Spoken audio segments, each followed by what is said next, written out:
రాధాకృష్ణ నువ్వు కొంచెం ఈ పిచ్చిరాతలు మానేయాలి, బంద్ చేయాలి, ఇట్లాంటి ఆరోపణలు చేయొద్దు అని చెప్పి ఈరోజు బట్టి విక్రమార్క గారు మాట్లాడుతూ ఉన్నారు. ఒక విషయం అండి, బట్టి గారు మరి రాధాకృష్ణ నైని కోల్ బ్లాక్ విషయంలో రాసిండు, మీరు అవకతవకలు జరిగినాయి అని చెప్పి రాసిండు. సరే, మీరు టెండర్లు మరి రద్దు చేయాల్సిన అవసరం మీకు ఏమొచ్చింది? మీరు పారదర్శకంగా నిర్వహిస్తే ఇలాంటి అక్రమాలు జరగకపోతే మరి దాన్ని రద్దు చేయాల్సిన అవసరం మీకు ఎందుకు వచ్చింది? నైనీ టెండర్ల విషయంలో మీకు పడక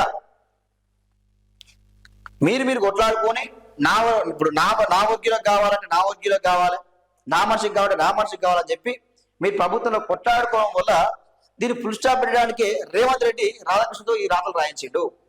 ఇది క్లియర్గా ఇది ఫుల్ స్టాప్ పెట్టడానికే రాధాకృష్ణ ఈ రాతలు రాయించిండు.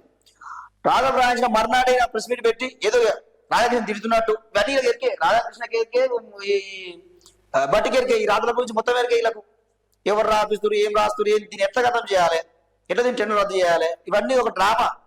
ఈ రాతలన్నీ ఒక డ్రామా. ఆంధ్రజ్యోతి రాస్తున్న రాతలన్నీ ఒక డ్రామా. అన్ని తెలిసే రాస్తుడు వీళ్ళు. సో అన్ని రాసుకొని నువ్వు నన్ను తిట్టు, నేను తిడతా, సామెతగా నువ్వు గిచ్చినట్టు చేయి, నేను ఏడ్చినట్టు చేస్తా అన్నట్టే ఉంది ఇద్దరు తీరు. రాధాకృష్ణ తీరు, బట్టి తీరు ఇట్లనే ఉన్నది. మరి రద్దు చేయాల్సిన అవసరం ఎందుకు వచ్చింది? అంటే ఇప్పుడు మీ వర్గీయులకు తగ్గితే మాత్రం మీరు రద్దు చేసేవారు కాదు కదా.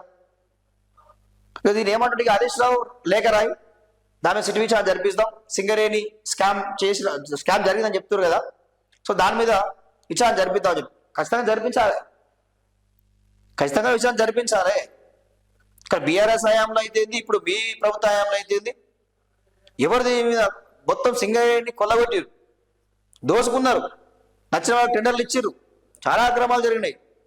దీని మీద సిట్ విచారణ జరపాలి.